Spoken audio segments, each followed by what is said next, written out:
Stadium Swim on your next trip to Las Vegas. Book your trip today at circalasvegas.com. Ball Talk with Sanford and Johnny, featuring former Boise State quarterback and longtime coach Mike Sanford and KTIK 95.3 FM The Ticket's Johnny Mallory on Bronco Nation News.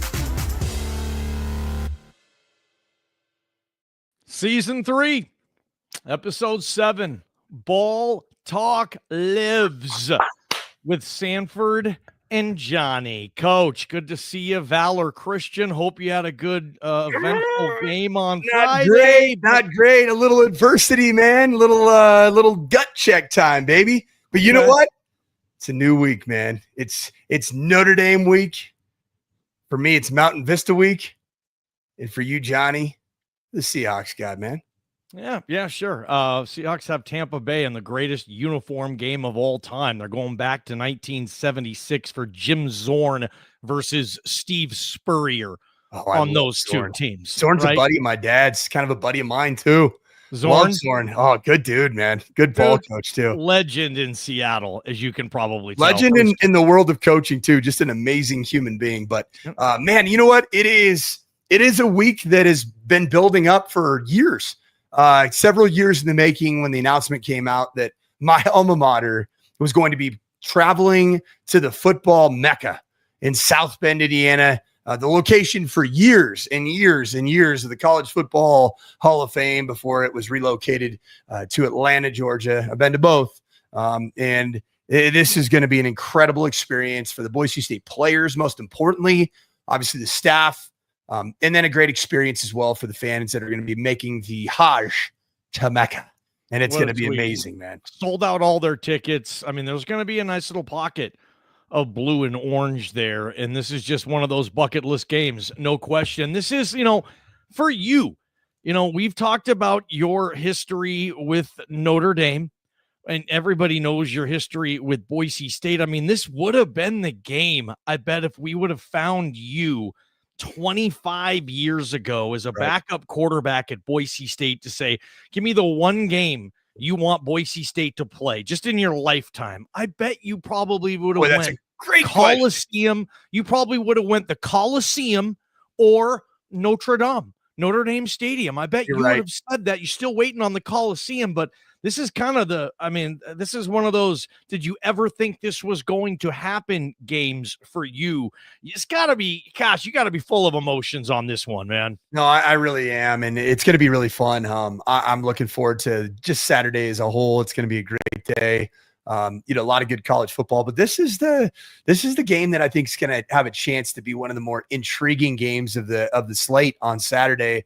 And a lot of people are writing the Boise State Broncos off. And I'm here to tell you now that the confidence that was attained from Maddox Madsen in this offensive unit, even if it's against Appalachian State, Eastern Washington, and Air Force, man, this is a Boise State offense that right now is a much different offense than it opened the season with South Florida. This is a defense that I think was able to right some wrongs against the quarterback that came in, with a little bit of hype, a little bit of circumstance from App State. And they did their job and they did it well. And so one of the most dangerous things in sport is to be A, overlooked, and then combine it B, with being confident and seeing your confidence starting to rise. And that's what I see from Boise State right now. And so this is Notre Dame they played well against Arkansas. Guess what? Arkansas fired their head coach immediately after, and that's not just solely because Notre Dame beat the brakes off them. It's because they had a lot of symptoms for a program that was in free fall mode. Yeah. Notre Dame, they've proven to play the game against Miami, right? Everybody thought at the time, oh, Notre Dame's terrible. Miami's proving to be pretty dadgum good, if I'm not mistaken, right? 100%. So I think this is going to be a good matchup. I think that Notre Dame's defense is abysmal, and Notre Dame fans know that. It played better against Arkansas a week ago, just like Boise State played better against Appalachian State. But that defense has some significant holes in it. They don't tackle particularly well. They don't cover particularly well. And this is going to be a game where I think Boise State just needs to do what it does and trust that its process is going to acquit itself to be in a competitive football contest. And I predict, Johnny, and we can get into this as the show goes on, but as a starting point, I predict we're going to see a really good football game in South Bend, and nobody is. I do predict that.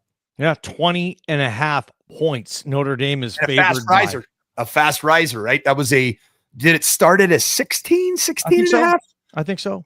A lot of people were saying, Notre Dame, man. Oh, they're back to the juggernaut we all thought they were. Oh, CJ. I mean, they dismantled Arkansas, though. Yeah, that's an SEC team. You're right. That was alarmingly bad. And Taylon Green, I mean, you got the worst of Taylon Green. You got the best of Taylon Green. I mean, the good and the bad with TG10. And sometimes the bad gives you no chance. But as you were saying, Notre Dame's offense was untouchable that game. They have two running backs that you could say could win the Heisman if they weren't splitting time. Which back do you like watching better? I think Jeremiah Love. Watching better? Yeah, who kind of gets it feels a little bit to me like a power. I know they're not in a power conference, but a power team equivalent of healthy Halani and healthy Genty. Yeah. You remember? I mean, it's like Genty kind of feels.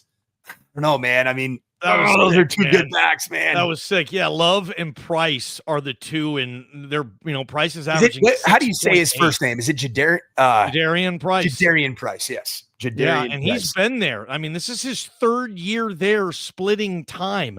He said the company line. He's been invested into this program, and they're both having really good years. And your boy, who I want to talk about, Mike Denbrock, is doing a great job. Hey, before we get into which back to use and when to use them. Yeah, well, what's up with your boy Denbrock? Before we get into that, all right, tonight's a big night, right? This is a free show that BJ's making available to all of the people because it's Notre Dame week, right? Yeah. And there's no place that's better to come to than to get a breakdown of the Notre Dame Fighting Irish than the guy that actually was basically co-offensive coordinators with Mike Denbrock just 9-10 years ago at Notre Dame. Good buddy of mine, got along great with him, but know a lot about him. I really do. I know kind of what makes him tick. I know what his overall thought process is and schematics. And so this is the perfect place to be. But if you want to continue to have great shows like this, Johnny and I are oftentimes behind a subscriber paywall. And a lot of people are like, oh, that's so stupid. Trust me, the deal that BJ is running right now, you can get on BJ Reigns or Bronco Nation News social media, hit the link.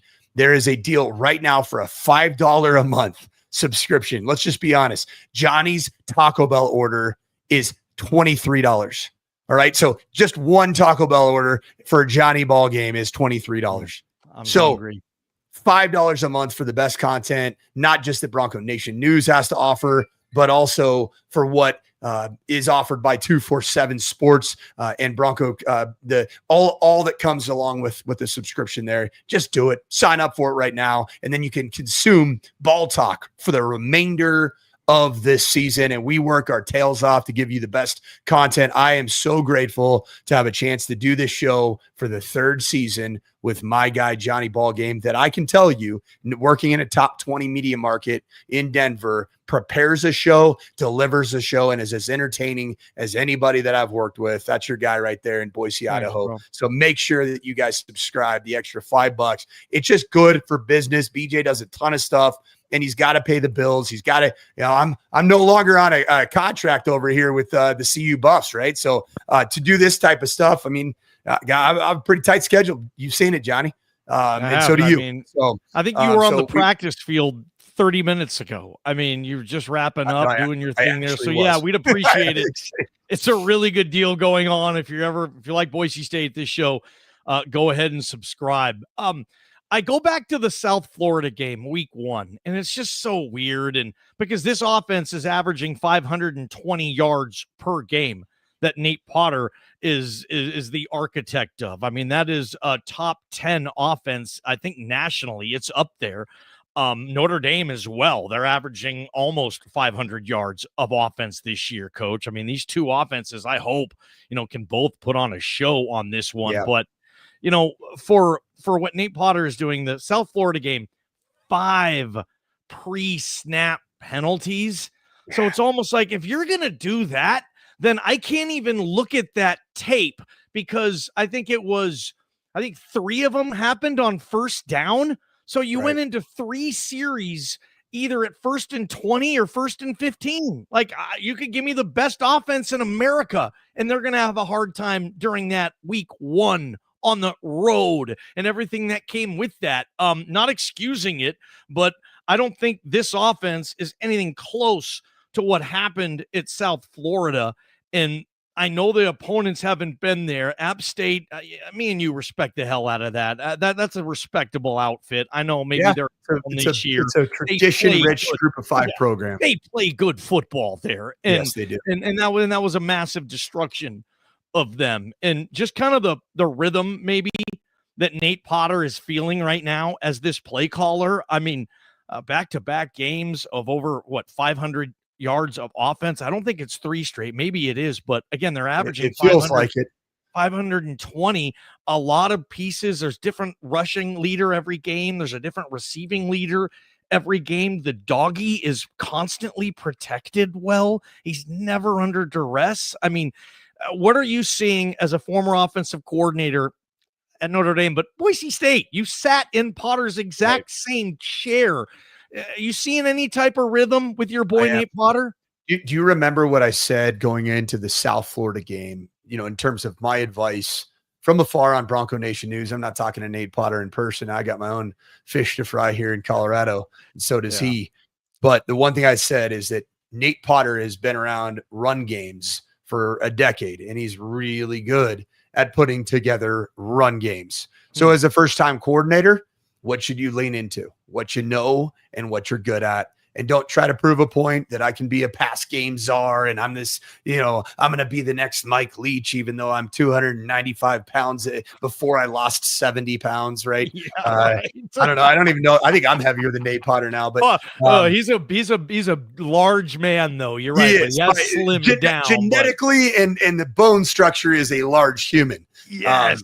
But those kinds of guys don't just run the football, and then all the pass game and play action game just naturally comes off of it. And that's what I think that he's done a phenomenal job in adjusting after, frankly, what I thought a lot of first-time coordinators, they look like they've seen a ghost after their first failed experience as a play caller. I have been there. I was there after the Air Force game in 2014. That was my first year calling plays. Hell, I was just there this past Friday. I had a rough game, man. Scored 14 points, man, in a high school game. What Harsh say to you after that performance? Was it on the plane? Was it in the Monday meeting? Was it Sunday? Do you specifically remember? Because that was a bad look, like you're saying. You didn't get the job done. You were harder on yourself than anybody. But I mean, how was Harsh when an assistant had a bad day? Yeah, not great. I love how I set you up for these things sometimes to really enhance ball talk, but not great. Not great. The good thing about it, though, man, what I learned, man, I was getting my break speed off at the office that week by Harsh, and guess what? I was getting the same treatment at home from the wifey for not being home and helping in any way, shape, or form with our young children. So it's good. There's nothing better than getting beat up as a ball coach at home and at office. And that's what I was getting. And Anne Marie, she will give me the business just like Harsh would give me the business. Oh yeah. Worse, man. Worse. Anne Marie knows how it goes. She's probably a fan of Mike Denbrock. Let's get to the Notre Dame offensive coordinator here. When you were the OC at Notre Dame, Mike Denbrock was your receivers coach. Well, he had the title of senior associate head coach of offense. So, the one thing that was a bit of a disappointment of taking that job was it wasn't like, hey, Mike, you're coming in here to bring your offensive system that you ran last season at Boise State. In fact, Brian Kelly's offense that is kind of you ever heard of Chuck Martin? Name the school. Chuck Martin, current head coach in the MAC, in the Mid-America Conference. Ball State.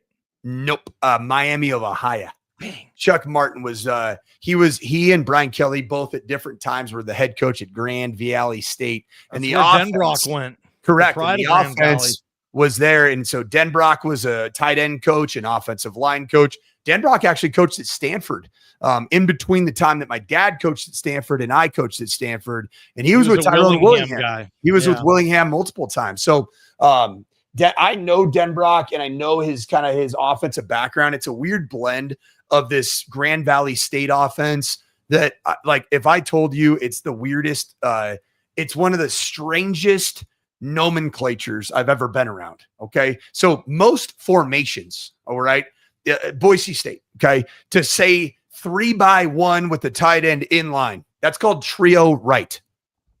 If you want to go the opposite of that with a 3-by-1, so the Z receiver, the F is the slot receiver in the Boise offense, that's the H, and then the Y, the tight end, is an inline on the line blocker off basically right outside of the tackle, and then the X receiver split out to the right. That formation at Boise State would be trio left. So you would have trio right and trio left. That's how the West Coast offense is as well. That would be called, I think it's trips right and trips left in the West Coast offense. I got to double check that. In the strange offense of Mike Denbrock and Brian Kelly and Chucky Martin, baby. The Grand Valley State guys with that Ooper, that great up north accent, even though Grand Rapids isn't quite a Yooper. It's just up there a little bit. Beer Country, USA. They call that formation Army to the right and Navy to the left. Okay. A 3-by-1 with all three receivers split out is Cowboy to the right, Indian to the left. Okay. That would be called triple right or triple left. So there's T's for 3-by-1s in offenses that make sense. Okay. In the Grand Valley offense and what Notre Dame's going to be running this week, the 3-by-1 formation with how everybody runs with the Y off the ball now, and he can be a move tight end. And it's been in vogue for the last decade in college football. Right.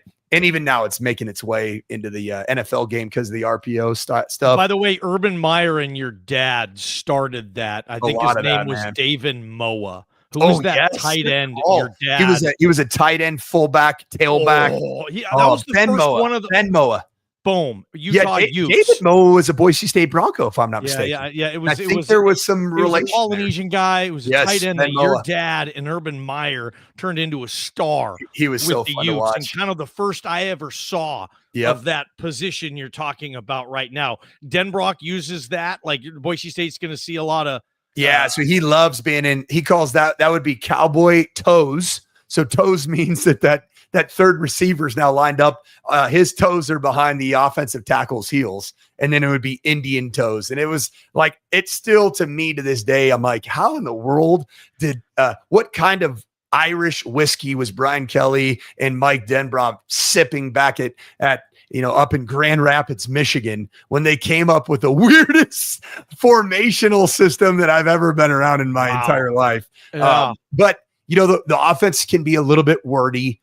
It can be at times I felt like there was a lack of tempo. There was the ability to get to tempo. And that's one of the things that I brought was a package that we actually called it our snake package. And all of our snakes were some type of fastball play. So you would have Rattler was, quick outs on the outside, verticals on the inside. We had Boa, which was quarterback power read. Garter was inside zone duo out of Cowboy and Indian toes. And so we had Brown was a play that we ran wide zone out of 3-by-1 Army Navy. So it would just the word, what different kinds of snakes would mean the tempo. So that was something that I brought to that system. And in some of the past game too, ironically, who preceded me with Mike Denbrock in my position the year before I got there. And he was kind of, I don't think he wasn't fired, but I don't think that Mike or that Brian Kelly really wanted him back was actually Matt LaFleur. Matt LaFleur had been the quarterback coach, the now head coach of the Green Bay Packers. He had been the quarterback coach in 2014. At Notre Dame. Yeah, and it was a bad year. It was Everett Golston. Golston had kind of a rough year. They got the break speed off him or something. I can't remember, in a couple games. They ended up playing in the Music City Bowl, which for Notre Dame was a huge letdown. Yeah, bad. So this is funny. Matt LaFleur, he ends up kind of getting, I don't know, he didn't get fired, but it's kind of like, Brian Kelly's like, I don't know where we're at, Matt, and so Matt linked up with, he went to college. I don't know if you know this, with the Sala brothers. They all went, and they all have ties up in Northern Michigan. But he went to the Atlanta Falcons, and Sala was there. And LaFleur got a job there, linked up with Kyle Shanahan with the Atlanta Falcons. And I think ended up at the Washington Redskins at the time, ended up being the Commanders before he got the offensive coordinator job at the Green Bay Packers. That Jay Gruden staff in Washington, give that one a look. It's like Jim Lee Howe with the 1958 Giants. He had Tom Landry as his DC and Vince Lombardi as his OC. Right. They both got hired away within a year or two, and history obviously went that direction. What do you think's going to happen? I mean, so you're back to the Notre Dame offense and Mike Denbrock, like what he wants to do. They're doing basically whatever they want right now. They're throwing the ball for 300 yards a game. That CJ Carr kid looks really good. He looks way beyond his years. He looks like, his grandfather is a coaching legend at Michigan. For sure. I mean, he looks like that. And those kids too. They're just all they know. He probably can't make a grilled cheese sandwich, but he can go on an 80-yard drive for you. That although CJ Carr doesn't CJ Carr look like his face and his body type, he looks like a 10-year NFL veteran. He looks like Elvis Gerbach as the backup for the 49ers. Nice. It's the wildest thing, right? Elvis Gerbach. Yeah. So he does, but like it feels like what this offense and what they're going to do, I don't know. They can do what they basically, like I said, they've been doing whatever the heck it is they want. What here's do you think, scouting report. Knowing this guy, knowing what Boise State's defense is doing, how do you think he's going to figure this out? The scouting report that I know of Mike Denbrock is he is it's almost like if there was a Spider-Man meme of young Mike Denbrock, he'd be pointing to another Spider-Man, Nate Potter, because their background is both in running the football and calling run plays and knowing how the run fits work against the defenses they're going to see. When I would game plan with Denbrock, it was a lot of fun, but it would be some of the most painstaking moments of my life. He would sometimes just stare at a screen and kind of like not say a word for like 15 straight hours. And I'm like, what is he doing? And I'd uncomfortably like, hey, what are you looking at? Hey, I'm a young, what are you seeing? And then he just sit there. I don't know. I'm just trying to figure. I don't know. And in his mind, he was kind of it was almost like he was hypothesizing how a defense was going to try to play us, how a defense was going to try to fit our run game. Was there going to be something that was out of the norm? And it's interesting. Two things that I noticed is that he was always trying to find a way to run, basically run duo, which is inside zone, to run inside zone effectively. And if he didn't love his numbers, then he was going to do two things. He was going to run zone read with the quarterback, and we had athletic quarterbacks.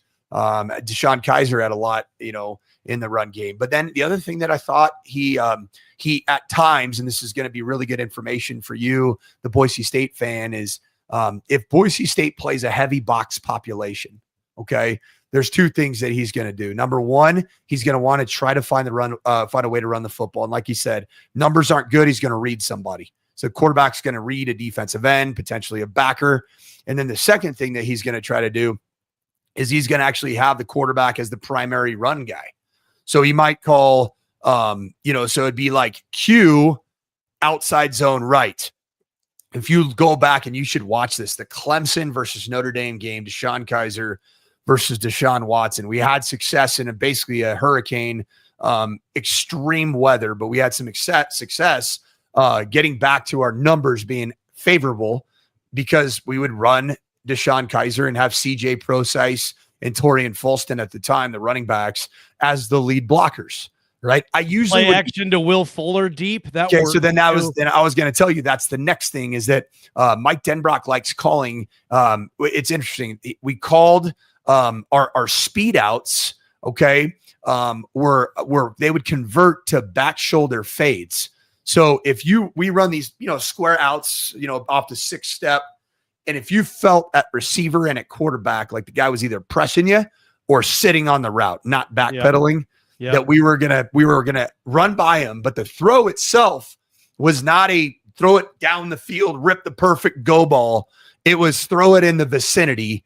And then Denbrock loves big receivers, loves big receivers. Got a couple names for you. Chase Claypool. That's one of Mike Denbrock's recruits right there. He was a stud. Yeah. That's one that to me really, really stood out. With Mike Denbrock, Malik Neighbors, big physical, go aerial, go get the football type of receiver at LSU. And that's where Denbrock was at, in between his stints. So he went Notre Dame, to Cincinnati. Yeah. And then he went to with Luke Fickell.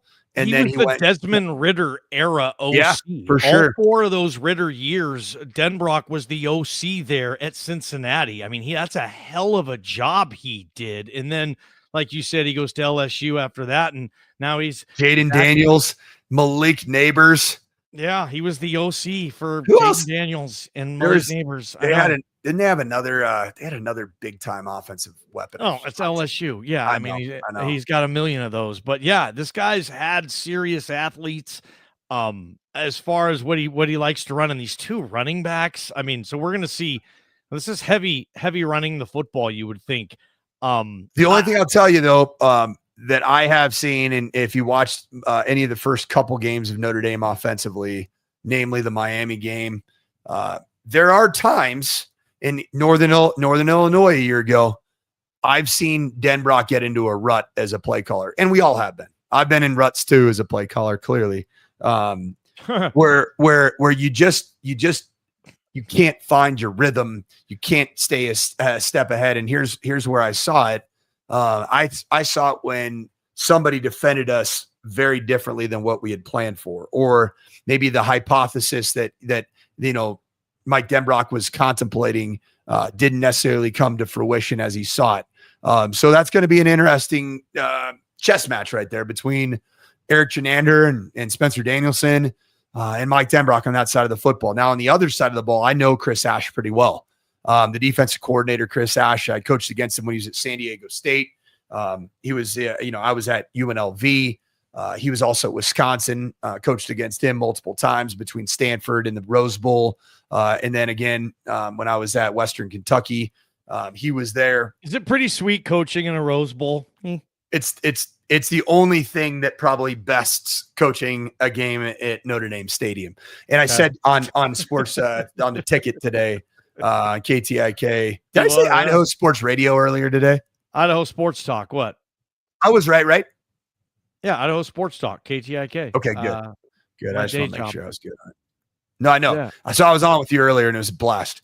But I was telling you that there's nothing in football anywhere near playing in a regular season game at Notre Dame Stadium. All right. But honestly, a Rose Bowl's even better because it's when you play in the actual game on January 1.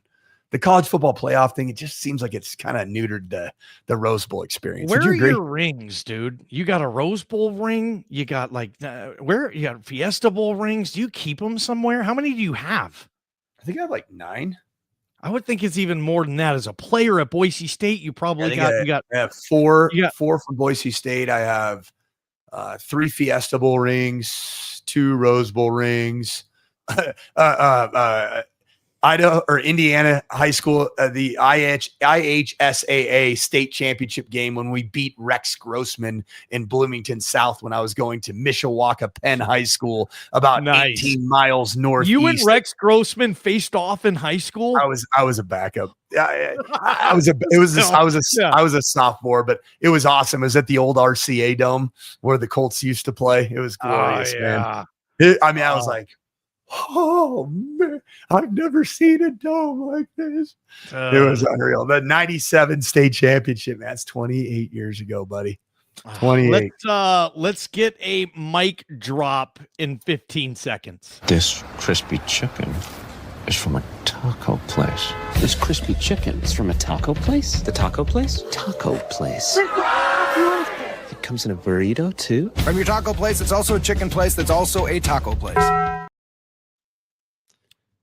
Here we are, the moment that all of us have been waiting for, but I don't know if there's anybody that's been more excited for this Saturday of college football in its purest form for my alma mater, Boise State, bringing that beautiful blue and orange, wearing their whites, and taking on the Notre Dame Fighting Irish. Lou Holtz, Newt Rockne, Canute, Frank Leahy, Jerome Bettis, Ron Pallas, my guy that my dad coached there at Notre Dame, Joe Montana, Rick Meyer, Lake Dawson. I mean, the list goes on and on. The Four Horsemen, the hollowed walls, spiritual, in fact, of that Notre Dame stadium locker room. Never experienced anything like it. I could hear the voices of Irish legends of century past, reverberating through the echoes of that beautiful facility. This is going to be an incredible game, but I'm going to tell you right now, Boise State, my alma mater, should not be going to Notre Dame Stadium for any type of feel of nostalgia, for any type of feel of, oh my gosh, we're playing in the Mecca. They should be going there looking for blood, because this is a Notre Dame football team that just a mere 2 weeks ago looked like they were ready to get got. And I think that's the same football team. They've played a couple dysfunctional teams. They're confident. Boise State has played a couple dysfunctional teams. They're confident. Rewind to the first couple games of this season, and you saw this was going to be a great football game. That's what I see. Boise State, go in there looking for blood, go in there, savor it all, take a deep breath, and then go cut it loose and do what you do. And that's go play really physical ball, play creative ball, play sound football, and trust your preparation, because you have a chance to wake up the echoes inside of one of the most glorious buildings in all of sport. I can't wait to watch this game, and I can't wait to root on my Broncos. Wake up the echoes, cheering your name of the Boise State Broncos. And that's the mic drop. It's the fall kickoff sale at Lithia Ford of Boise. It's the best time to trade in and trade up to a new Ford truck or SUV with a room to haul your payload or playload. Visit Lithia Ford of Boise, where Ford begins in Idaho. Man, just trying to picture working. I love this one. It's so good. That's so good. Working in the Notre Dame locker room. Like, you go in there before a game. And I know it's changed, but you are right. Like, Newt Rockne was right there. It hasn't changed much. Four Horsemen. 7 Heisman Trophy winners. Johnny Lujack, baby. Put their jock strap on right over there. I miss a good jock strap, man. They don't wear cups anymore. They don't wear jock straps, man. I used to love the look of a football game back in the early 90s when you saw the football pants and you could see that squeeze, just that thin line and just fat cheeks hanging out on either side of that jock line. It was so good. Oh, some guys would have the worst. Like, that stuff would the strap would stick sometimes. Oh, it would bad rashes behind your legs. And then every once in a while, you'd see a player that the two jocks, the little straps on the back started kind of riding up, and it turned into almost a bull rat looking suit underneath their pants. Just bad. Gross. Just gross. Bad. I was a jock strap guy. In fact, Dale Holste, man, my guy used to hand out the Duke. That's what it's called. It's the famous jock strap that Dale used to hand out. What and I was the hell is this? Wait, Dale Holste. The mule, man. The mule himself would hand out the Duke, baby. The Duke? I thought that was the ball. The Wilson NFL ball they called the Duke, but it was what was this, like a jock strap that they passed down like the special guy every year? No, the Duke was the brand that we used. Ironically, it's the same brand as the glorious National Football League ball, the game ball called the Duke. But it apparently, back in the day of the jockstrap, the thing you threw around in the NFL was the same thing that held your family jewels in place, man. Just can't beat it. What's crazy too? I wanted to talk more about the Notre Dame effect is like, you can't be a college football fan and not have had at some point somebody explain to you who and what Notre Dame stands for, historic. I mean, me and you barely remember the time when playing on television was a massive deal.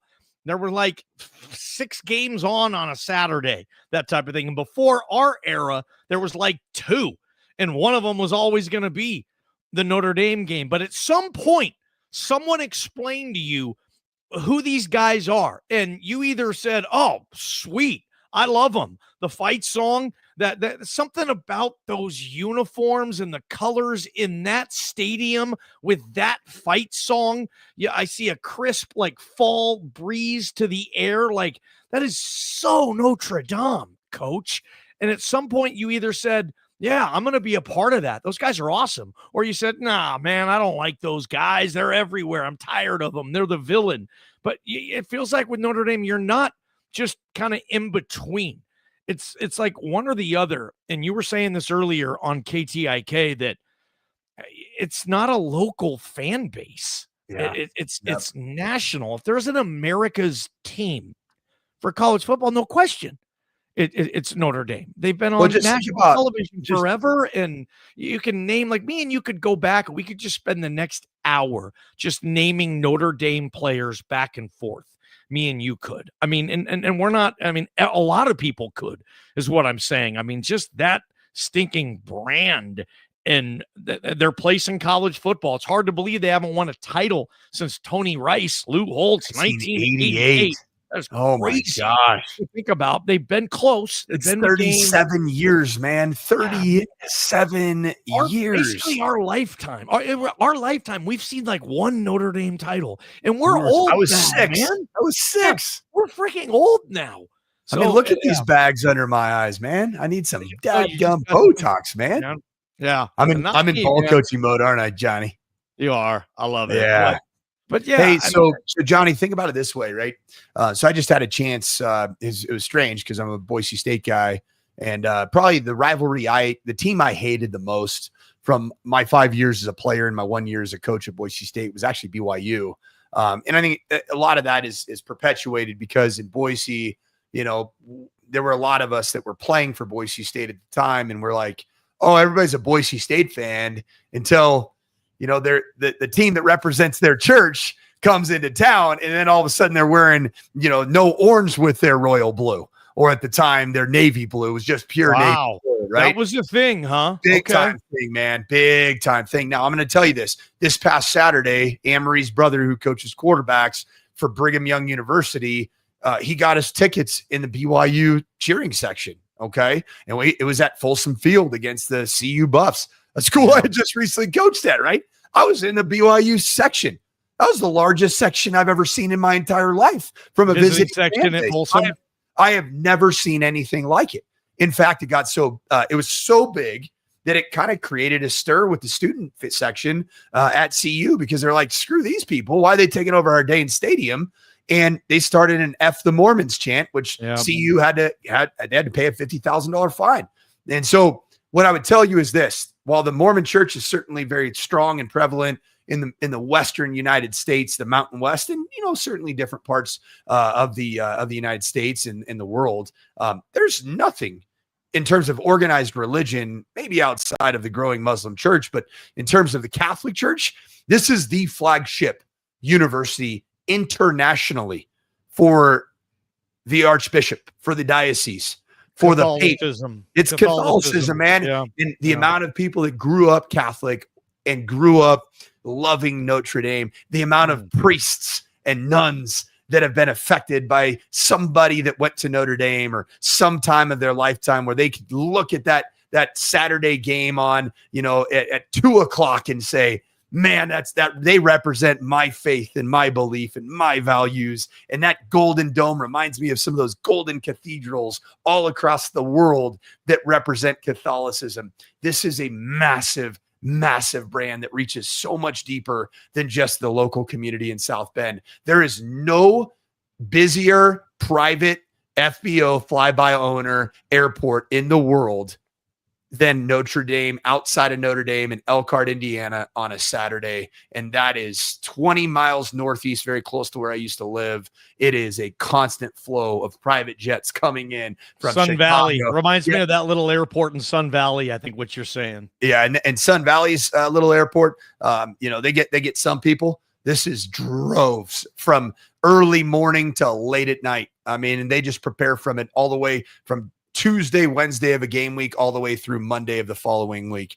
It is a mecca, and there is a legitimate pilgrimage that occurs for the wealthy, the non-wealthy, for just the football fans, for the people that just love growing up rooting for Notre Dame. Heck, I was reffing a Powder Puff game at Valor Christian today, a Christian school, not even a Catholic school, a true, Bible believing, non-Catholic.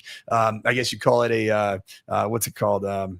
It's a non-denominational, very strict religious school that you're at. But it's not Catholic school. And heck, there's 3-4 kids that I was like, they just got their Notre Dame gear on. They love it, and they grew up rooting for Notre Dame. I'm writing a letter of recommendation from one of my senior players to apply to go to school at Notre Dame. It just has that kind of allure. It has that kind of mystique. Your sister graduated from Notre Dame. Yeah, I just learned that today on Idaho Sports Talk. Well, your sister's an alum. Is she rooting for Notre Dame? Oh, you betcha. I mean, her husband is he played basketball at the University of Notre Dame. He was a walk-on, but he was part of the scout team that got, some really good Troy Murphy. He got him ready to play. Yeah, that was Troy a good Murphy. era. And Chris Thomas, I think maybe, I don't know if he was the point guard then. He played freshman year for Digger Phelps. Mike Gray had a chance to be around some really good coaches, man. Remember Doherty, the basketball coach who went on to North Carolina? He was from Notre Dame. Brad Doherty. I think that's the name. Brad Doherty was the player from North Carolina. Is it Matt Doherty? That sounds right. But he was pretty short-lived at UNC. The North Carolina guy. Yeah. He was the head coach at Notre Dame. But my brother-in-law, he loves Notre Dame so much. I mean, everything shuts down over on a Saturday, and they live in the Bay Area. Believe it or not, my brother-in-law just got hired. He's going to be running the endowment as the at University of Notre Dame. My sister and her family, 3 girls, they're moving back to South Bend in the next 6 months. Wow. I mean, it's deep, man. Yeah, you got a serious connection with South Bend, man. Your family. Yeah. Yep, stupid deep. Question to ask you who you're rooting for. I mean, no, I mean, blood's thicker than water, and at the end of the day, man, I bleed blue, man, and I bleed, the right kind of blue. But yeah, it's pretty easy to the thing for me is that Notre Dame is a place that's so special to me. I loved my time there as a ball boy. When my dad was the quarterback coach with Urban Meyer and Charlie Strong and Greg Madison and Jim Coletto, Bob Davie is the head coach, just to name a few on that staff. But at the end of the day, man, 5 years, blood, sweat, and tears on that blue field. The opportunity is one of a lifetime for Boise State to go make a significant imprint in college football lore by taking a brand that has been building and growing and nurtured over the last 30 years and bringing it to, I think, the birthplace of college football. In terms of the explosion of college football. It kind of is. I mean, college football became college football at Notre Dame. It really did. Notre Dame took the vehicle of college football and said, here's what we can do with this. And we can make it, kick some serious ass. And that's what Notre Dame did. I mean, they did more for college football probably than college football did for them at the time. I mean, and it's kind of weird. Like, it's just, they're different. They still are. They're still doing the independent thing, and that's fine. It works for them. They're just different. Yeah. And that's why I think Like if you would have asked me June of 2024, Sanford, that's when the press release hit. Jeremiah Dickey signed Notre Dame, Boise State, June of 2024. That's it, man. Year and a half. It's been a year and a half, but we've been talking about this. If you would have asked me 2 years ago, ball game, one game, Boise State, where? Just instantly in my head, I probably just would have blurted out the Kibby Dome. Right now, kidding. But no, it would have been Notre Dame. Notre Dame. They have to play Notre Dame. It's like, I don't know if you can really say you're all this and that as a program if you haven't played Notre Dame. Yeah.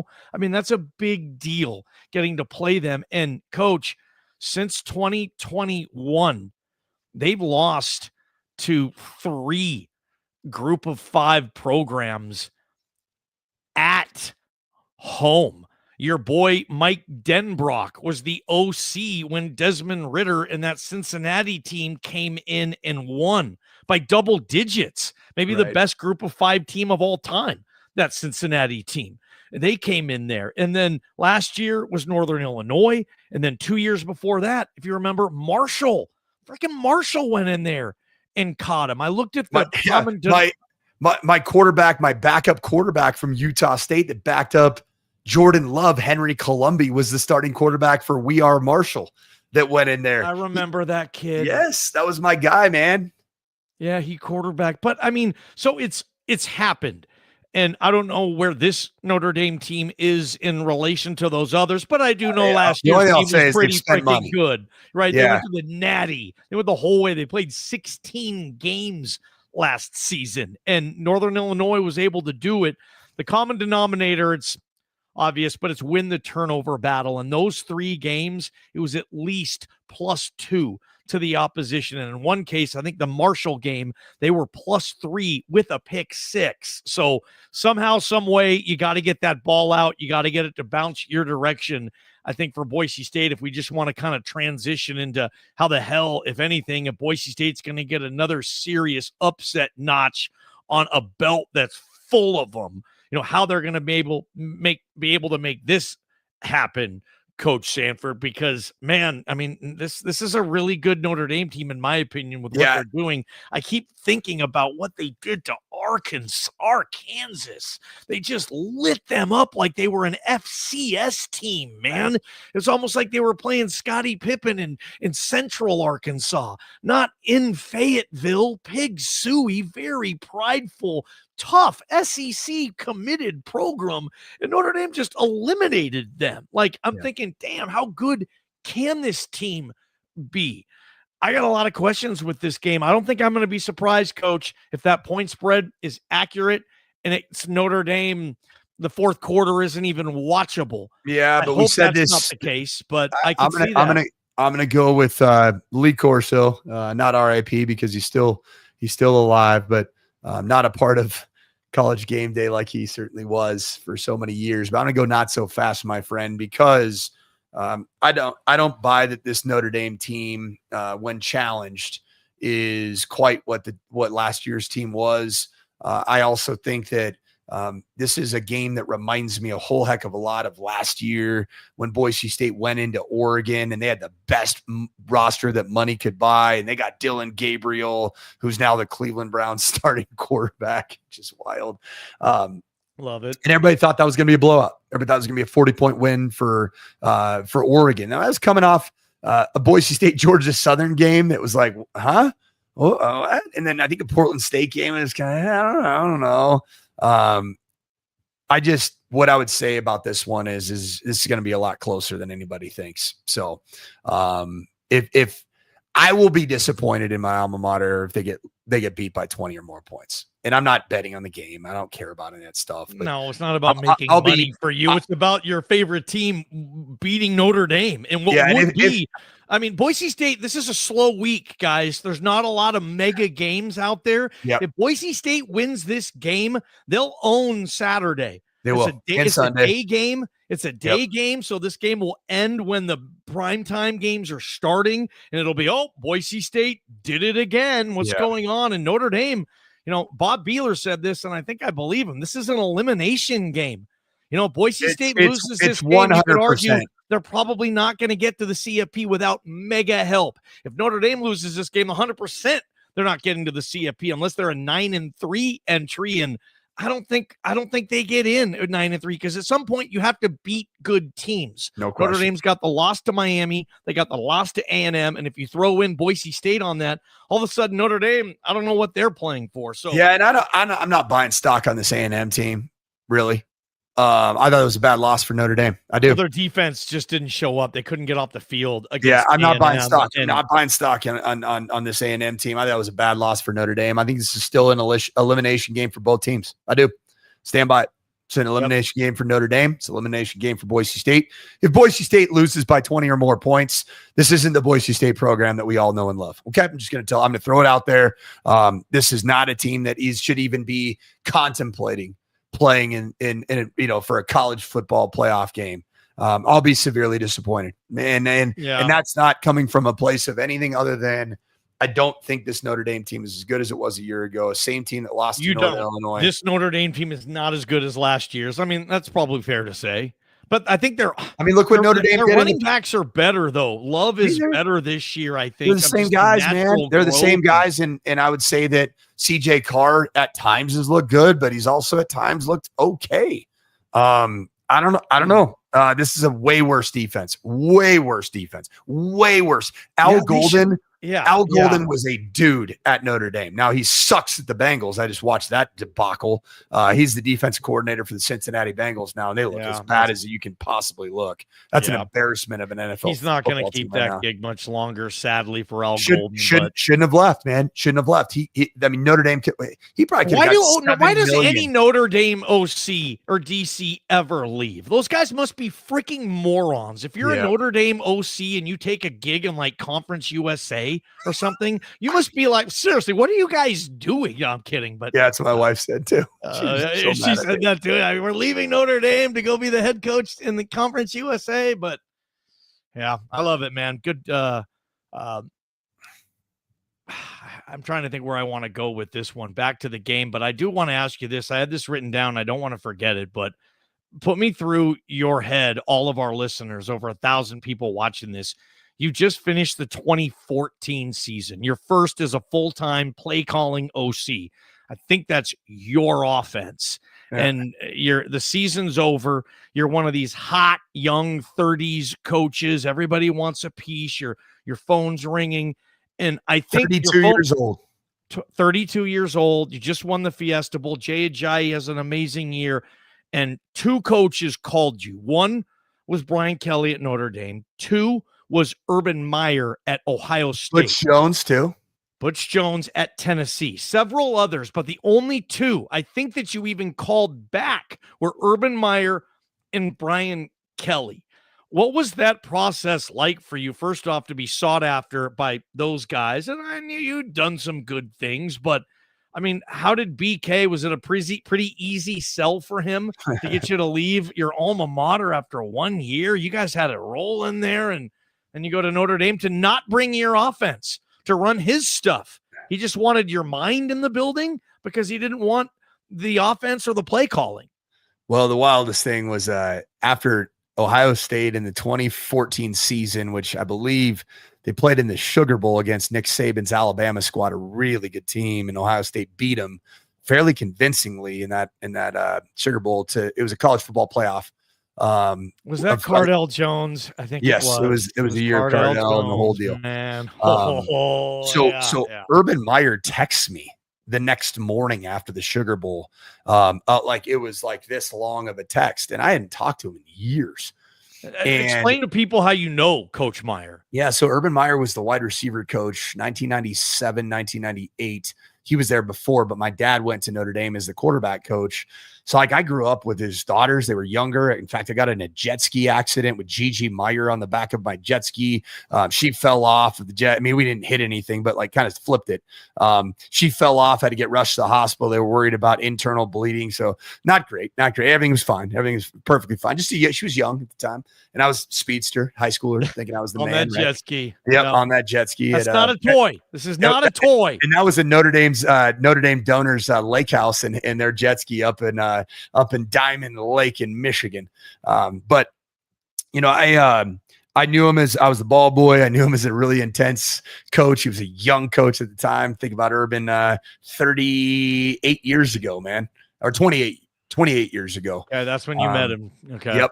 28 years ago. So you've worked with him. Your dad and him are super close. Yeah, my dad ended up getting kind of just a big time injection of life into his coaching career when my dad had just recently gotten fired at Stanford under Buddy Tevens, R.I.P. rest his soul. But my dad was a tough era though. Yeah, he also just passed away at Dartmouth. He got hit by a car when he was riding his bike.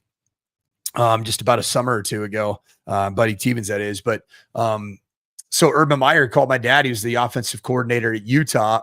Urban just got hired from Bowling Green to be the head coach at Utah. And he reached out to my dad and said, "Hey, I'm looking for a West Coast recruiter, a guy that can call the offense. Yeah, anybody in mind?" And my dad said, "How about me?" And ironically, that conversation happened when we were sitting at Goldie's Breakfast Bistro in downtown Boise. My dad was visiting me, and that was Urban calling my dad and saying, "Hey," and my dad goes, "What about me?" And Urban's like, "Why would you leave Stanford?" He goes, "Well, Stanford might be asking me to leave." He said, "Well, I mean, you're exactly what I'd be looking for. I just think there was any chance. You're a Pac-10 head offensive coordinator right now." Yeah. So my dad ends up going. My dad and Urban Meyer at Notre Dame, they had Jim Coletto as their offensive coordinator, former Purdue head coach, big time. Ron Powless was their quarterback. Is that Ron what you Powless said? And Jarius Jackson. Jarius Jackson. Yeah, love Jarius Jackson. That was my guy from Jarius Jackson versus Tom Brady in 1999. Go back to that game. I was the ball boy. I was the ball boy. Yep. That was freaking classic. Brady won, I think it was. But it was. I was the ball boy on Michigan's sideline for Notre Dame. So I had Notre Dame's ball. So I was looking over at the skinny youngster and Drew Henson and Tom Brady. And I'm like, why is that guy not playing? He's better. It was Tom Brady, right? Yeah, that was a classic Notre Dame Michigan game, 99. Yeah, okay. I think I was actually the ball boy for the 98 game. So okay, but it was and it was at Notre Dame Stadium. I think that the one you're referring to probably was the year after at Michigan. So Urban, had followed me apparently from afar. I really learned it was kind of his agent was doing a good job of seeing who would be a good fit, to replace Tom Herman. And Tom Herman he was the OC quarterback guy, but he was taking the head job at Houston, his first head job. Yeah. And did a hell of a job there too. He did. And then it all, we all have some tough days, right? Some tough genres or eras. But yeah, so then Urban reaches out to me about being a co-offensive coordinator with Ed Warner, the O-line coach at the time, who was going to get promoted to co-OC. He was going to be the play caller. I was going to be the quarterback coach. I went there and interviewed. I loved Urban, my relationship with Urban, but I thought the staff had some really weird dynamics at play. So this is when you were the OC at Boise State. Yep. You went and interviewed for an OC position at Ohio State. And it was 2 days after Alabama Ohio State game. So it was about 7 days. It was actually right in between. So it was during the week of prep leading up to Ohio State, Oregon, Marcus Mariota, Chip Kelly, Eric Armstead, DeForest Buckner, it was actually Mark Helfrich. It wasn't Chip anymore. Oh, that's right. You're right. It was healthy.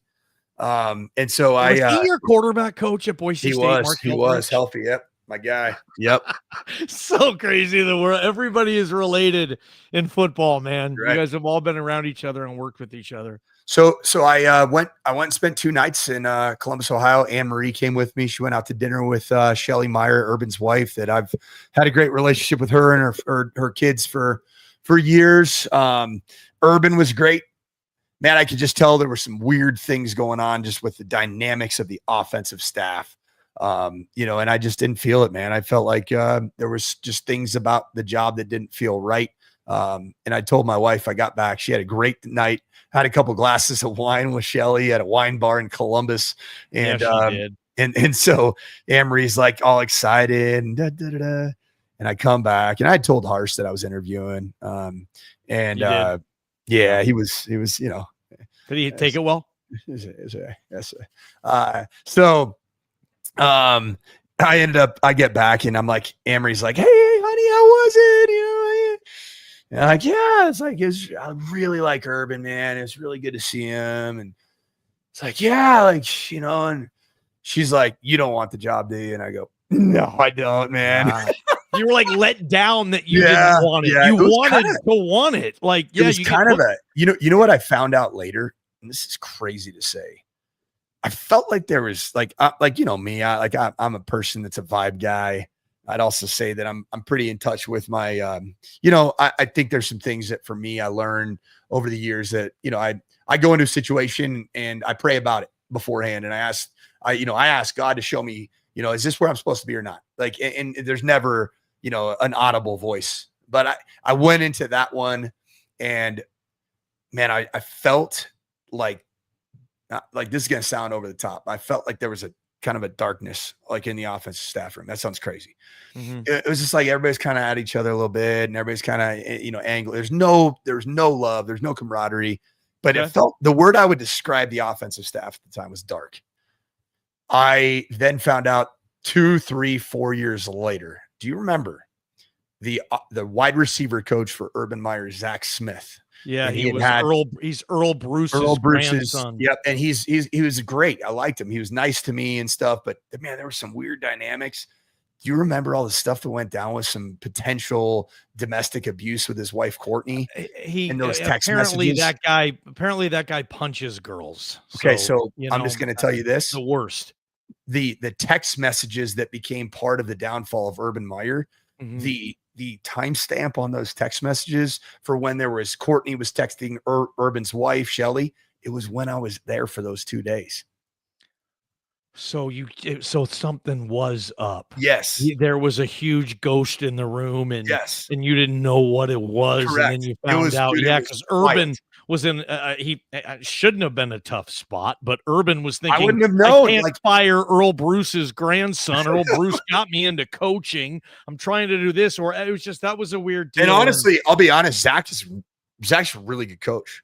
Zach's he's like a mini Urban. He's super intense. He's hard on his guys. He flies around. It was wild, man.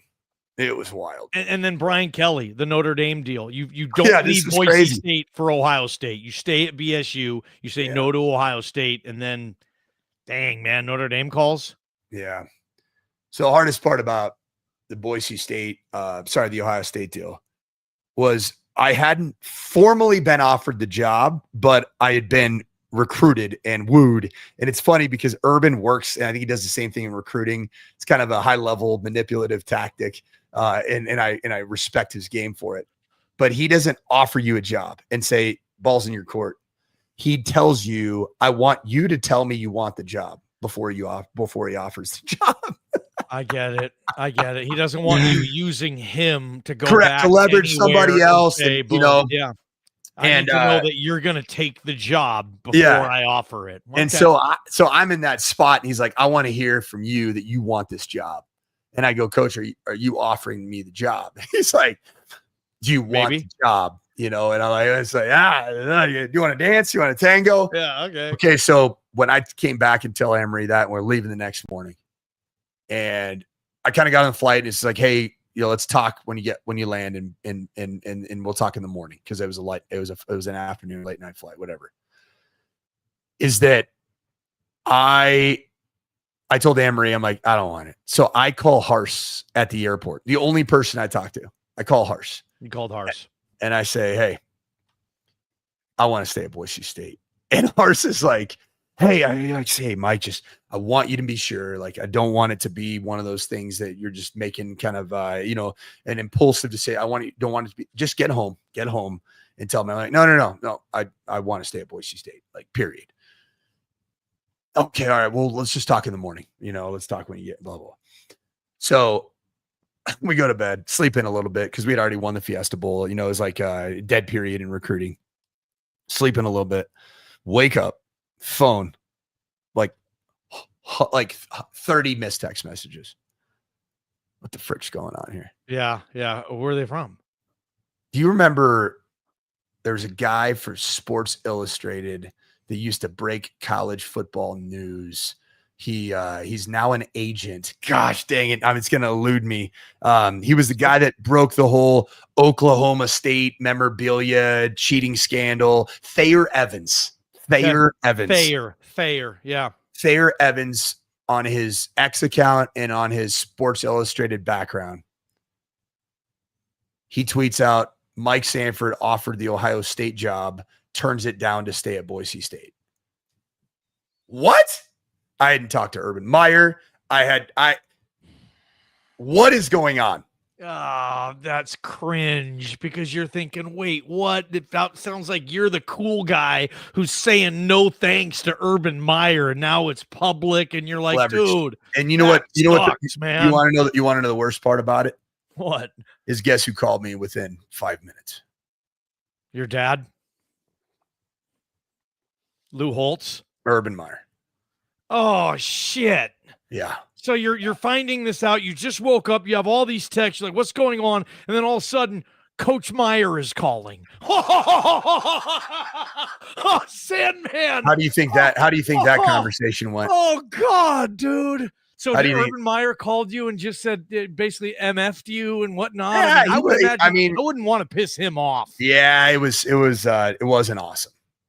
He actually wanted me to reach out to Gene Smith, one of the most reputable voices in college athletics, the athletic director at Ohio State, to apologize to the hit on the image of Ohio State, because it looks bad for a group of 5 coach to, it does. And I just told him repeatedly, I didn't tell anybody. I told my dad, I told my wife, and I told Hars. And you told And so I was pretty upset. I had to call Gene Smith, had to call Urban. And the hardest thing, the AD. You want to know the hardest thing about all that, though, is that I actually, is as flawed as Urban Meyer has been, he was good. He's always been good to my family. He was great to my dad. Yeah, he was, man. And him and your dad were boys, dude. Yeah. And to be fair, like, that really put a strain on our relationship with the Meyer family, and I hated every bit of it. Sucks, man. And so fast forward to Notre Dame. I get a call from Brian Pullian, Bill Pullian's son, who I'd worked with at Stanford. He had been Nevada. at Notre Dame, and at the time, I think he was the special teams coordinator coach at A&M, maybe. At the time, he had been at Notre Dame with Brian Kelly, had a relationship with BK. Okay, and he gives me a call. He said, "Hey, man, have you heard from anybody at Notre Dame?" And this is like 3 weeks after the Ohio State thing. Like, I was staying. I turned down an opportunity at Tennessee. You just signed Brett Rippon, man. Yes. Like, that was the biggest signing.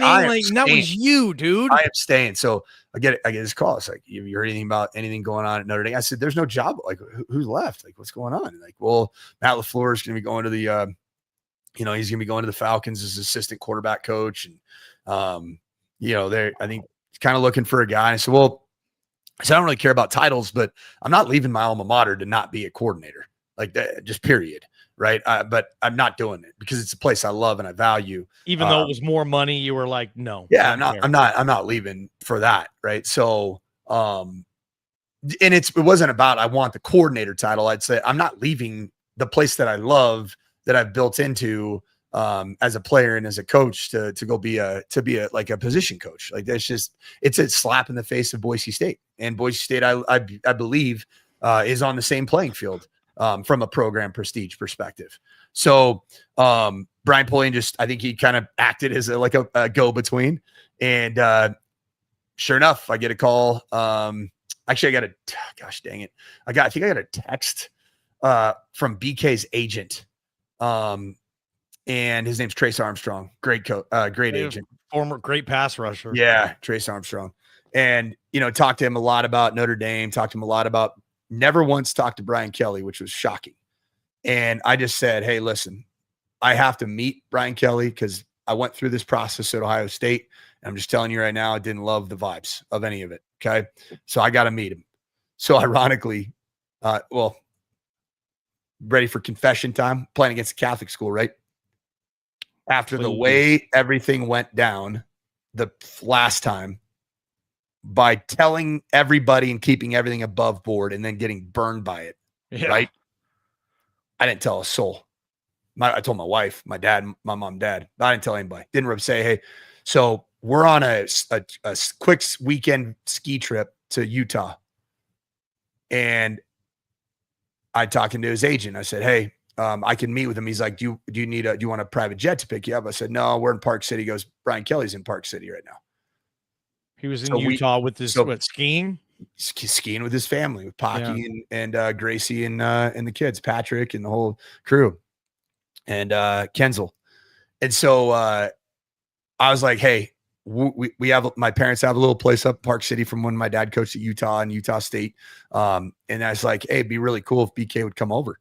And so he did. So Brian Kelly comes over to our little place, like our tiny, it's like dang near a townhouse. Head little coach bungalow, and BK shows up and just comes in with him and Pocky. And honestly, they were great, dude. They were awesome. They were super nice. They were genuine. And then me and BK went up to the Montage Resort in Park City where he's staying, which is probably $2,300 a night to stay there. Oh yeah. And so we end up getting in a boardroom area, private conference room, and just talked to his people. And I liked him. He was really conversational. Was there a dry erase board? We did have a dry erase board. You got there's always a dry erase board. Well, I asked meetings, for it. Man. I love it, dude. Yeah, I asked love that because I wanted to talk football. Like, I wanted to see if there was a synergy, and there was, man. He was great, and he ended up being great to me for 2 years. I got a head coaching job out of the opportunity. Yeah, you did. I loved my time there. I coached in a Fiesta Bowl. I coached in College Game Day 5 times in one season. What was your offensive line again? Left tackle Ronnie Stanley is currently starting for the Ravens. Left guard Quentin Nelson. Center was Nick Martin, younger brother of Zach Martin, also an NFL starting center. Right guard was Steve Elmer, the only one that he's probably running $1 billion company because he was like a 34 ACT. And then the right tackle was Mike McGlinchey. So that's one of the great offensive lines of its time, man. In history. Yeah. Wow. What an era. Boise State, Notre Dame. Wow. This is happening, dude, in like a few hours now. It's real. Man, you're going to be a nervous. I mean, this is how bad do you want Boise State to freaking win this game, Sanford? Badly. And they can. And I'm going to be disappointed if they don't. Just say it. I don't think that's an unfair thing to do as a fan of Boise State, because this program plays in these games very well and did it against Oregon just a year ago. Oh, they don't have Ashton Genty. Well, you got 3 right now. They're pretty dang good, don't you? Right? Why not? That's my expectation. You got to win this game. 20.5. Can't wait, man. God, great stuff. Again, dude, Ball Talk. Free episode tonight. You guys should subscribe. We're doing this every single Wednesday throughout the season, huh, Coach? It's a lot of fun, man. That was some good therapy right there, man. Yeah, I hope for your sake your Broncos win, brother. I did too. You want them to too. It's good for business. I mean, it's probably good for what I do. Yeah, Boise State beats. It's funny because I've been really hard recently on Bo Nix. Because I think he's underachieved. I don't think he's been great. And then, at the end of the day, Bo Nix playing good football is good for my job, right? In sports media in Denver. I work with Bo Nix's wife. It's hard for me to have hard takes on Bo Nix, right? Yeah. It's not ideal, but I'm like, dude, he's not playing great. And it was awesome. He played awesome against the Bengals, 317 or something like that. Let's go. Now the Denver Broncos go to play the Eagles. That's the kind of game that feels like Boise State going to play Notre Dame, a team that's right there, that's been in the national championship, won the Super Bowl. Those are really fun moments when you're covering a team. And for you, Johnny, I know there's probably just a few Boise State idiots that think that, he's a vandal. No, you're rooting for Boise State, man. It's great for what you do.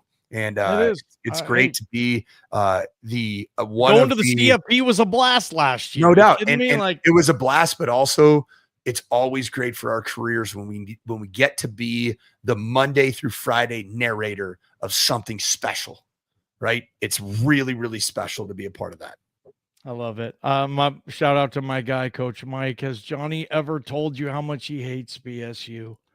Have I ever told you that? You don't hate BSU. I mean, you're a vandal, whatever, but I mean, the guys there, they play two different sports. They don't even play the same sport. What, Idaho and Boise State football? Yeah. One plays essentially a version of flag football, and one plays at Notre Dame Stadium on Saturday. Okay. It's a completely different sport. All right. See you next week, Coach. We're going to end on that. Ball talk. I love ya. Bronco fans, the new Boise State trading cards are here, and you can only get them at Jackson's. Start collecting them today. Jackson's, let's go!